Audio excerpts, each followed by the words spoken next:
Hey guys, स्वागत है आप सभी का आपके अपने चैनल अपनी पाठशाला पर। और इस सेशन में हम कवर करने वाले हैं CGL 2019 टीयर 1 का पेपर। तो इसमें आज हम रीजनिंग का पोर्शन कवर करेंगे, जिसमें हम क्वेश्चन नंबर 1 से लेकर क्वेश्चन नंबर 25 तक करेंगे। तो इसमें हमारी डेली बेसिस पर ये एक सीरीज होती है, जिसमें अल्टरनेट डेज पर हम रीजनिंग और मैथ के पेपर सोल्व करते हैं। तो आज जो है मैंने रीजनिंग का पेपर लिया है। आज का जो पेपर है वो 3 मार्च 2020 की 4 से 5 बजे की शिफ्ट का पेपर है। तो अगर आप चैनल पर नए हैं तो चैनल को सब्सक्राइब कर दें, साथ में बेल आइकन भी दबा दें, जिससे कि आने वाले के वीडियो के नोटिफिकेशन आपको प्राप्त हो जाएं। और अगर वीडियो अच्छी लगे तो उसको लाइक कर दें और साथ साथ शेयर भी कर दें। तो चलिए बिना किसी देरी के शुरू करते हैं। सबसे पहला क्वेश्चन। तो सबसे पहले क्वेश्चन में मुझे बताना है कि जनसंख्या के आधार पर इनको जो है अर्थपूर्ण क्रम में या तो घटते क्रम में या बढ़ते क्रम में मुझे लगाना है। तो जब भी जनसंख्या की बात आएगी तो उत्तर प्रदेश का नाम सबसे पहले आएगा, क्योंकि उत्तर प्रदेश की जो जनसंख्या है लगभग 21 करोड़ है, 21 करोड़ या उसके आसपास है। और अगर जब भी कम जनसंख्या की बात आएगी तो कम जनसंख्या में उत्तर पूर्व वाले जो राज्य हैं, यानी नॉर्थ ईस्ट वाले जो राज्य हैं, वो सबसे लास्ट में आएंगे। अगर मैं बात करूं तो अरुणाचल प्रदेश, सिक्किम, मणिपुर, मिज़ोरम, ये जहाँ भी आपको देखें तो ये जो है सबसे लास्ट में आपको रखने हैं। तो इसका मतलब क्या हुआ? इसका मतलब ये हुआ कि अरुणाचल प्रदेश मेरा लास्ट में आएगा। और जैसा कि आप जानते हैं कि हिमाचल प्रदेश भी एक क्या है, पर्वतीय राज्य है, तो ये भी लास्ट में आएगा, यानी लास्ट में 5-3 मेरा आ जाएगा। अब लास्ट में 5-3 किस किस क्या है? इसके है और इसके है। अब बात करें किसकी? दूसरे नंबर की। तो दूसरे नंबर पर वैसे बिहार आता है, बिहार इसमें है नहीं। और फिर जो है मध्य प्रदेश और महाराष्ट्र का नंबर आता है, तो महाराष्ट्र भी इसमें नहीं है, तो मध्य प्रदेश मेरा आंसर हो जाएगा। बची एक जगह यहाँ पर फिट हो जाएगी। तो ऑप्शन मेरा क्या हो जाएगा? 4, 2, 1, 5 और 3। तो ऑप्शन थर्ड मेरा सही हो जाता है, 4, 2, 1, 5 और 3। क्लियर है? नेक्स्ट क्वेश्चन की तरफ बढ़ते हैं। आज का क्वेश्चन नंबर 2। क्वेश्चन नंबर 2 में मुझे बताना है, जैसे जुपिटर को ये लिखता हूँ मैं, तो ऐसे नेपच्यून को क्या लिखूंगा।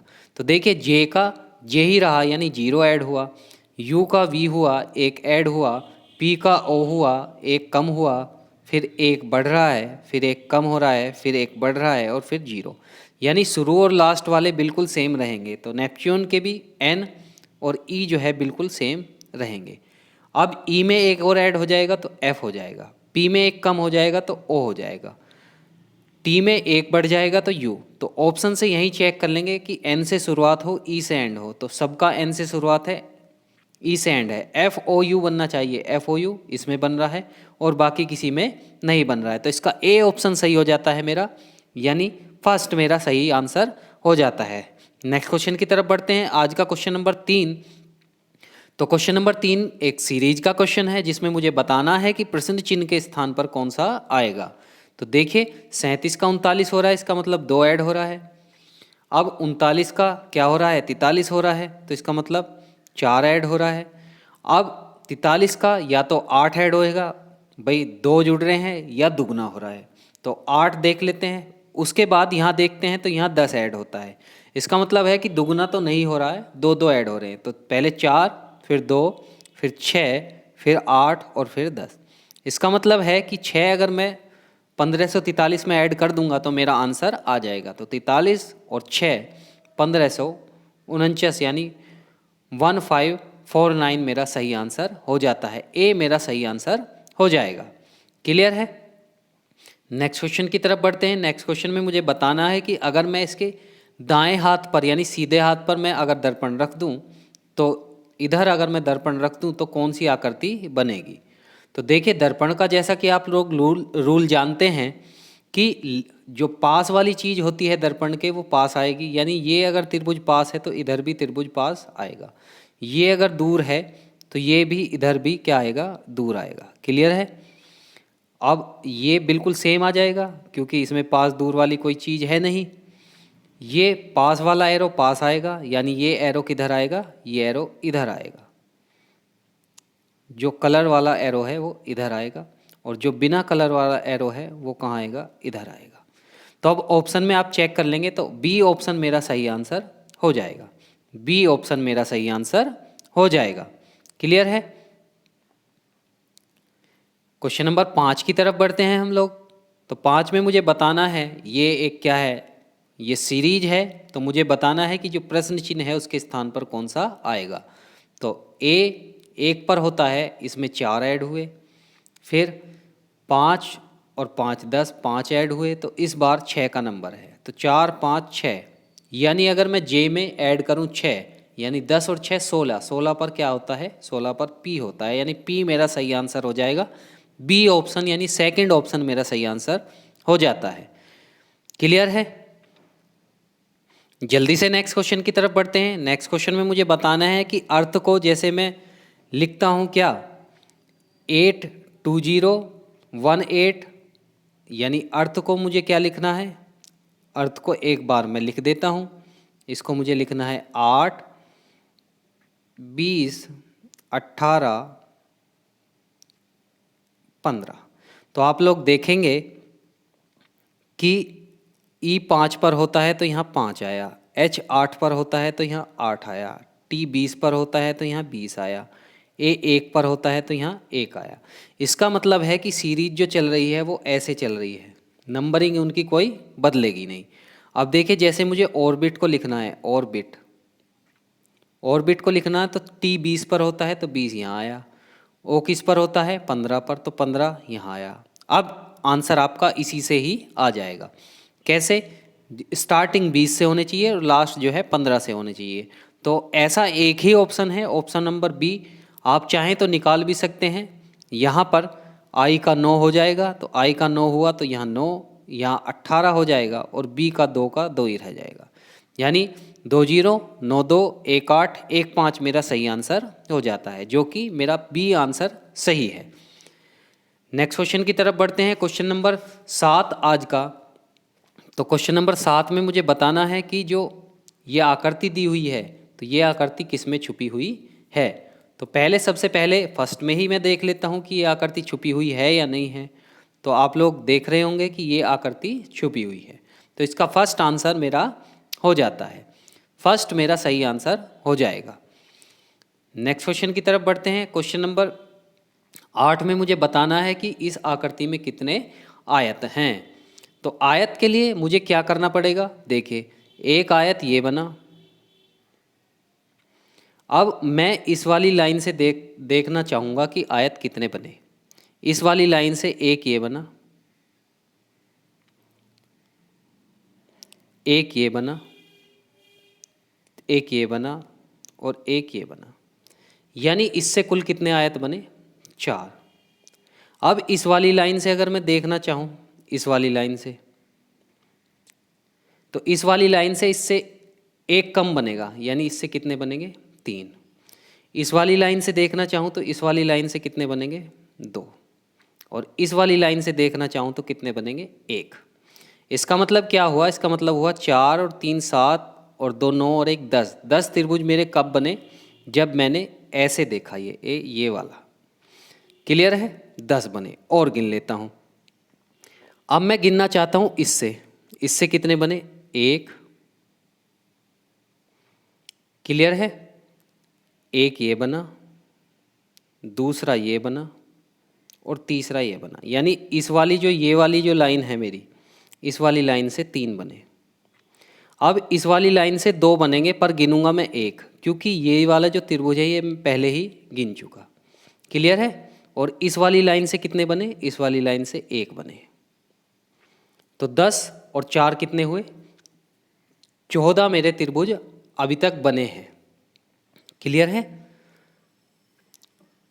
भाई? 3 इससे बने, क्लियर है, और 1 इससे बना ये वाला, 4 और 1 5, यानी 10 और 5 15 मेरे अभी तक बन चुके हैं। अब 15 से मैं अब और दिखा देता हूँ आपको। एक ये बन रहा 16 और एक ये बन रहा 17। अब देखिए 17 से ज़्यादा मुझे देखने की ज़रूरत है नहीं, क्यों? क्योंकि ऑप्शन में 17 से ज़्यादा कोई भी ऑप्शन नहीं है। तो 17 मैंने चेक कर लिए, तो इसका मतलब मिनिमम 17 तो है ही। तो 17 मेरा 17 मेरा सही आंसर हो जाएगा। क्लियर है? एक बार फिर मैं रिपीट कर देता हूँ। ये लाइन ली, इससे 1 2 3 और 4, इस लाइन से 4 बने, इससे 3 बनेंगे और इससे 2 बनेंगे और इससे 1 बनेंगे। तो 4 और 3 7, 2 9 और 1 10, 10 त्रिभुज बने जो पड़ी लाइन है हमारी। अब इससे 1 2 और 3, 3 इससे बने, इससे इस लाइन से 2 बनने हैं, पर ये वाला जो त्रिभुज है, ये वाला त्रिभुज मैंने पहले, ये वाला जो आयत है सॉरी, ये मैंने पहले ही गिन चुका हूँ। तो इससे 1 बना और इससे भी 1 बना, तो कितने हुए? 5 ये हुए, 15 हुए। फिर जो है 1 ये बना और 1 ये बना, तो 2 17 तक मैंने गिन दिए। इससे ज़्यादा मुझे गिनने की ज़रूरत भी नहीं है, क्योंकि ऑप्शन में 17 से बड़ी कोई भी संख्या नहीं है। आई होप आपको समझ में आया होगा। 9th क्वेश्चन की तरफ बढ़ते हैं कि सभी गायक नृत्यक हैं। सभी गायक क्या हैं? नृत्यक हैं, और कोई भी नृत्यक प्लम्बर नहीं है। कोई भी नृत्यक प्लम्बर नहीं है। इसका मतलब है कि जो प्लम्बर है वो गायक में भी नहीं घुस सकता और नृत्यक में भी नहीं घुस सकता। अब मुझे बताना है कि कोई प्लम्बर गायक नहीं है। कोई प्लम्बर गायक नहीं है, सही बात है, क्योंकि प्लम्बर जो है नृत्यक में नहीं घुस सकता, तो गायक में तो कैसे घुसेगा? तो एक सही है। दूसरा, कुछ गायक प्लम्बर हैं। गायक और प्लम्बर एक दूसरे को कहीं नहीं काट रहे, तो इसका सेकंड ऑप्शन गलत है। तीसरा, कुछ नृत्यक गायक हैं। नृत्यक ये रे, गायक ये रे, तो ये जो पोर्शन है ये सब इसमें क्या है? कॉमन है, और जब भी कॉमन है तो कुछ वाला जो है सही होगा, यानी थर्ड भी सही। तो ऑप्शन मेरा क्या आ जाएगा? फर्स्ट और थर्ड दोनों सही। तो देख लेते हैं, ऑप्शन फोर्थ जो है मेरा सही आंसर हो जाएगा। केवल निष्कर्ष फर्स्ट और थर्ड अनुसरण करते हैं। नेक्स्ट क्वेश्चन की तरफ बढ़ते हैं। नेक्स्ट क्वेश्चन में मुझे बताना है कि इसमें से अलग कौन कौन सा है।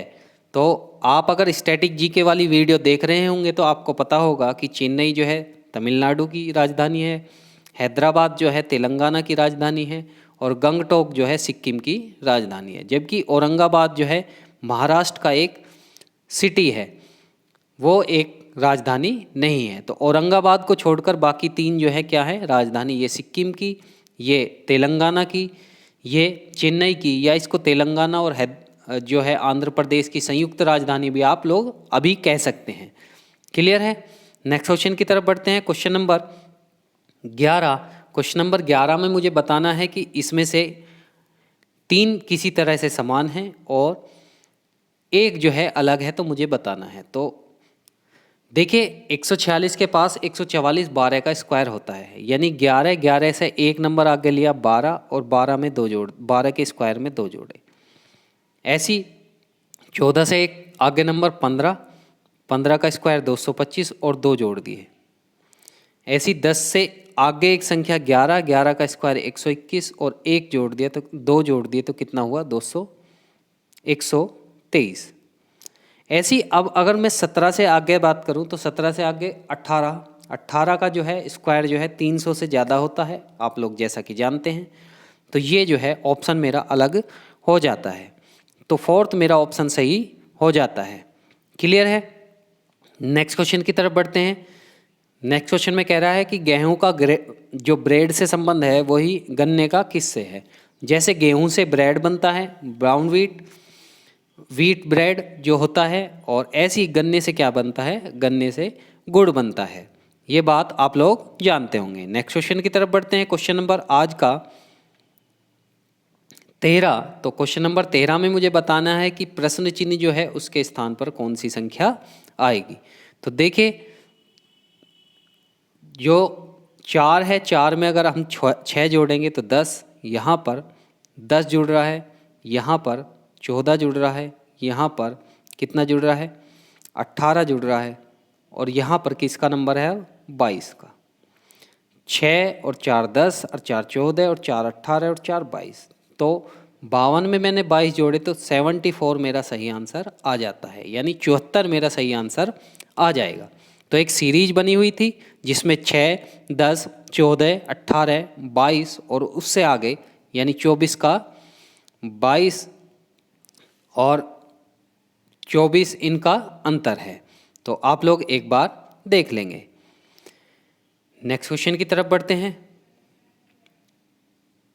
नेक्स्ट क्वेश्चन में मुझे बताना है कि जो संबंध इसमें है निम्न में से वो किस में संबंध है। तो जैसा कि आप देख रहे हैं कि 17, 24 और 45, इसके बीच में 7 का अंतर है, इसके बीच में 21 का अंतर है।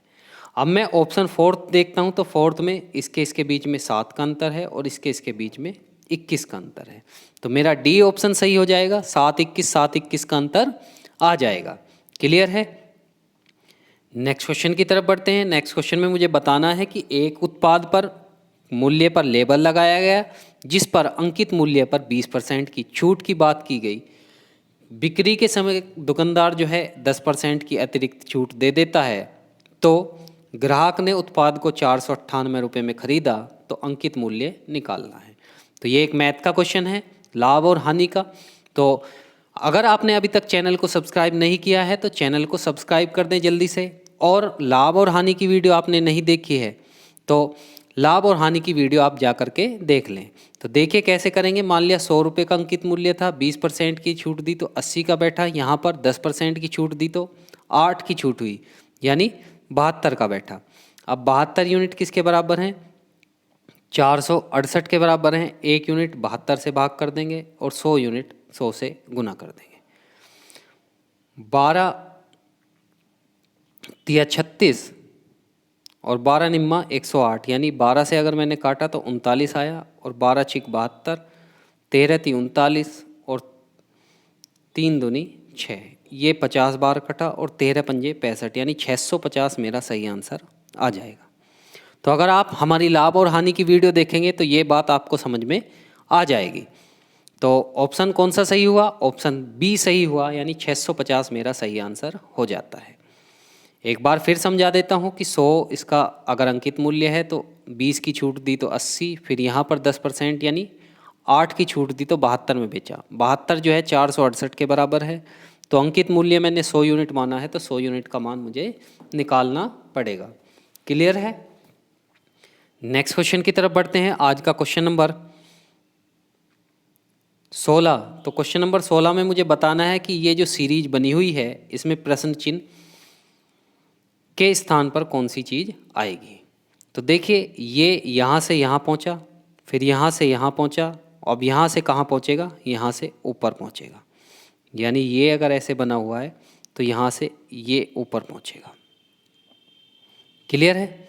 दूसरी चीज़, ये त्रिभुज भी जो है यहाँ से यहाँ, यहाँ से यहाँ, तो यहाँ से कहाँ पहुँचेगा, यहाँ से यहाँ पहुँचेगा। तो अब फिर अगर मैं बात करूँ कि जो हमारा ये है पंचभुज है, तो पंचभुज यहाँ से यहाँ, यहाँ से यहाँ, यहाँ से यहाँ, तो यानी पंचभुज जो है कहाँ बैठेगा, नीचे की तरफ बैठेगा। क्लियर है। अब पंचभुज जो है नीचे की तरफ इसमें है, इसमें है।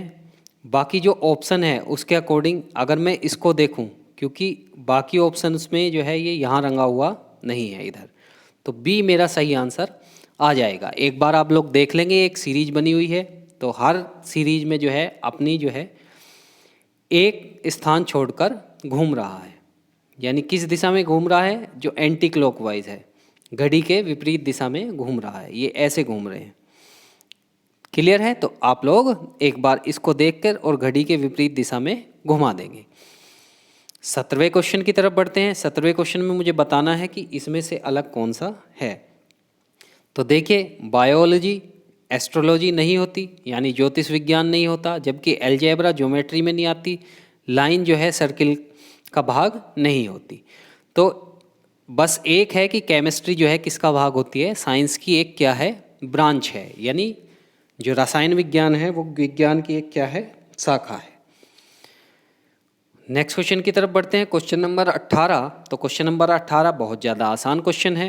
मुझे बताना है कि 72 को 14 तो 87 को क्या लिखूंगा, जब 96 को 54।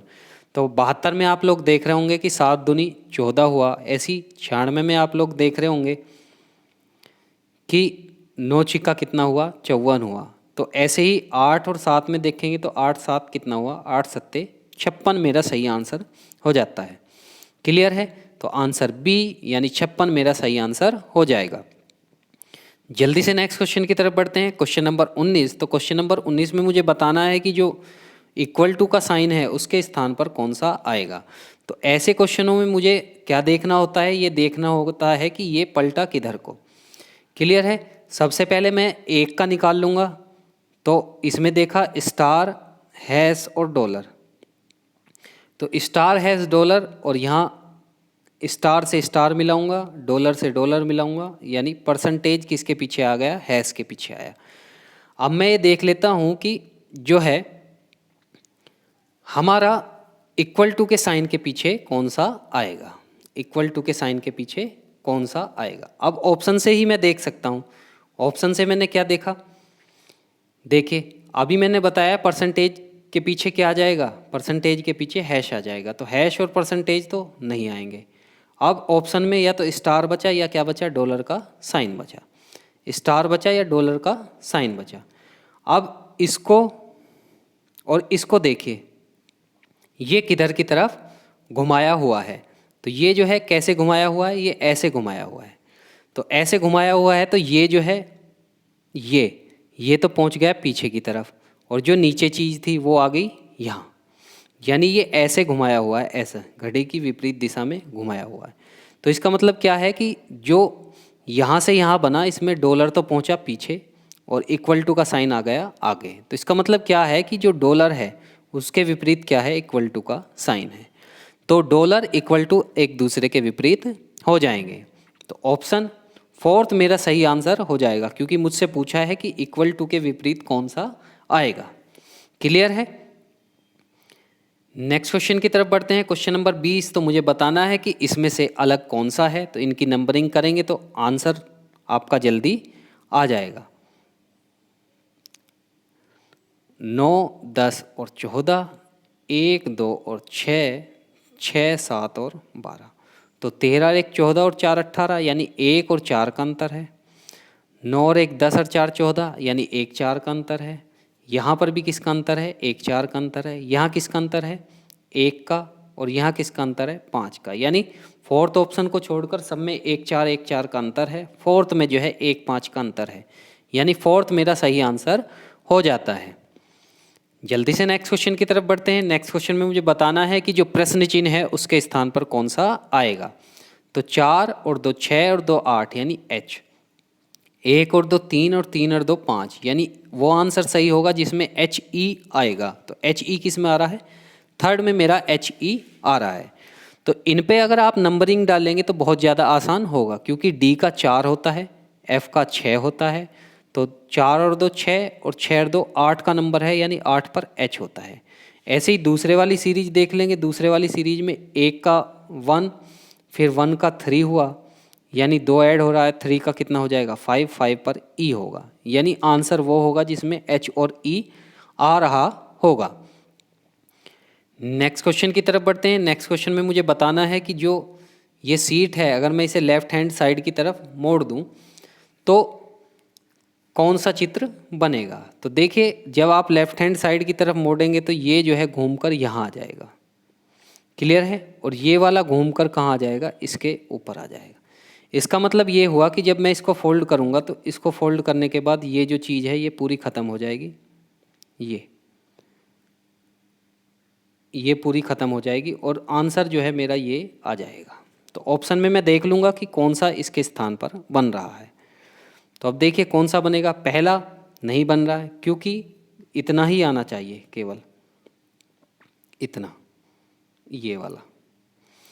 ठीक है, दूसरा नहीं बन रहा, तीसरा बन जाएगा, फोर्थ नहीं बन रहा, तो तीसरा मेरा सही आंसर हो जाता है।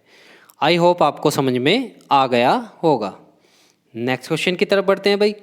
नेक्स्ट क्वेश्चन में मुझे बताना है कि इसके जो है कौन से चिन्ह में चेंज करूं जिससे कि मेरा आंसर आ जाए। तो इसमें देखिए दिमाग लगाने वाली थोड़ी सी चीज़ है कि भाई हम उन जो है साइन है उनको चेंज करेंगे जिससे हमें आसानी हो। तो देखिए, एक तो 11 121 से भाग हो सकता है, और एक जो है 42 जो है 6 से भाग हो सकता है। यानी इसका मतलब है कि या तो प्लस के स्थान पर क्या लिया गया है, भाग लिया गया है, या गुना के स्थान पर क्या लिया गया है, भाग लिया गया है।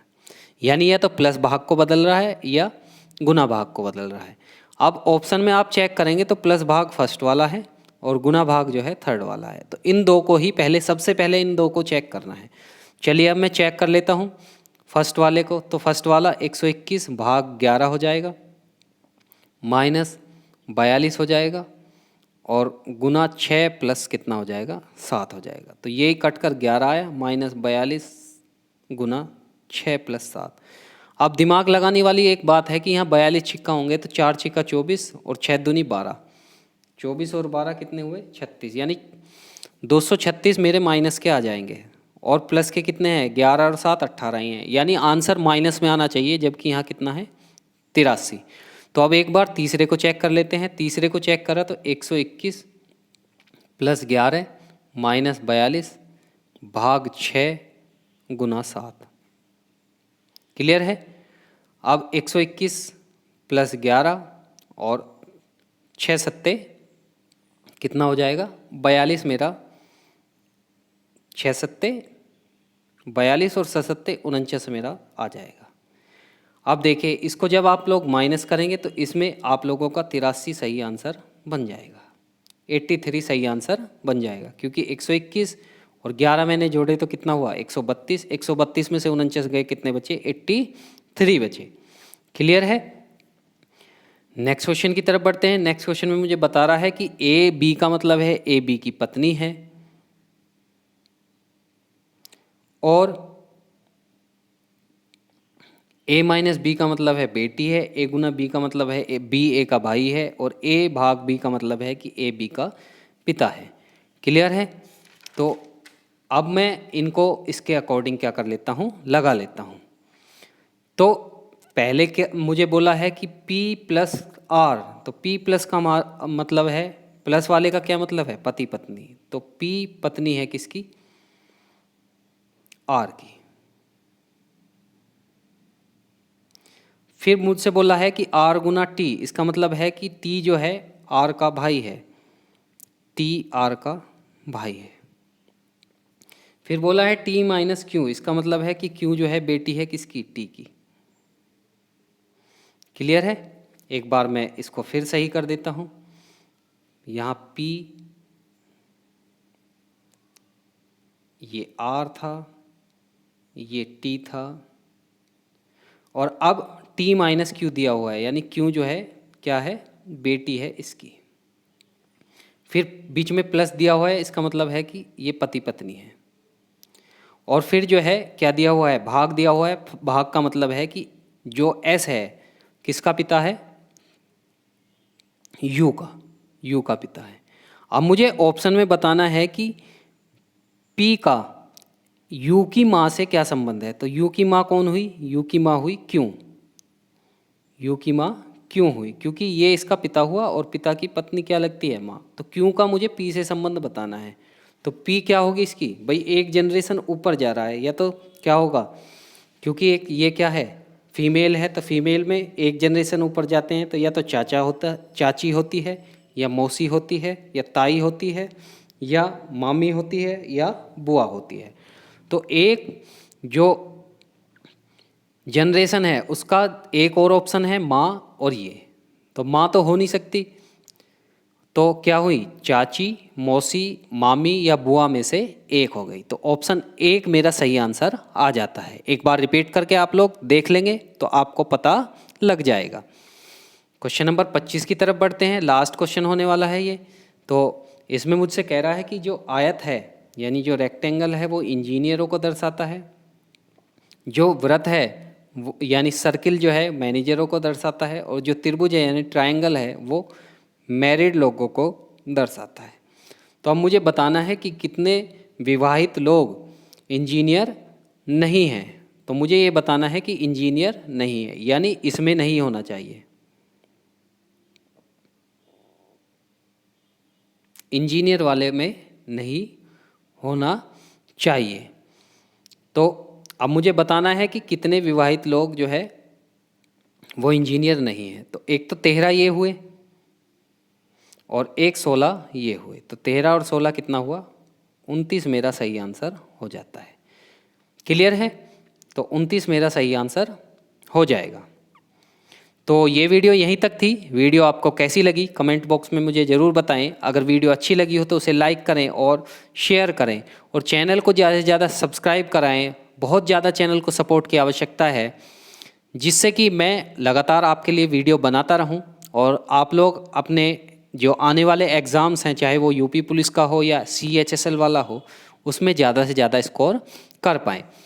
तो अगर आपने पहली वीडियो नहीं देखी है तो यहाँ आई बटन में आपको वीडियो की जो प्लेलिस्ट है उसका लिंक मिल जाएगा, जा कर के वो वीडियो देखें और ज़्यादा से ज़्यादा प्रैक्टिस करें, क्योंकि SSC और अन्य जो कॉम्पिटिटिव एग्ज़ाम होते हैं वो प्रीवियस ईयर से बहुत ज़्यादा क्वेश्चन पूछते हैं, सीधे सीधे क्वेश्चन भी पूछते हैं।